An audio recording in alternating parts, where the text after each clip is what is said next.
ащы да болса өмірдің шындығы.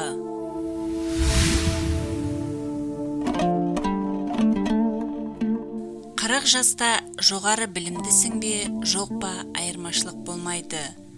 Білім алмаған әлдебір адамдарда көп табыс табуы мүмкін. 50 жаста көрікті мен көріксіз бірдей. Себебі қанша әдемі болсаң да, бұл жаста сен әжімдер мен қара дақтарды жасыра алмайсың.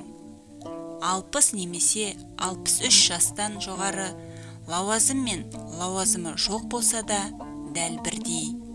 Зейнеткерлікке шыққаннан кейін тіпті қара жұмыс істеген қызметші де бастығына бұрылып та қарамайды. 70 жаста шағын пәтер мен зәулім үлкен коттедж бірдей. Буындар әлсіреген және қозғалуың қиын болған кезде сыйысып отыратын шағын кеңістігің болса жеткілікті. 80 жаста ақшасы бар мен ақшасы жоғы да бірдей. Ақшаны жұмсағың келсе де, оны қайда жұмсарыңды білмейсің. Ал 90 жаста ұйықтау мен ояну бірдей болады.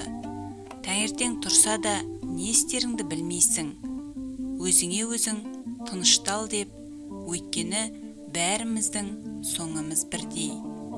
Сондықтан да тіршілікте ағайын бауырмен, нағашы жиендермен, әріптестер, достарыңмен, көрші көлеммен сыйласып, жай ғана тірі жүргенің үшін өмірден ләззат алып, тыныш өмір сүре білейік.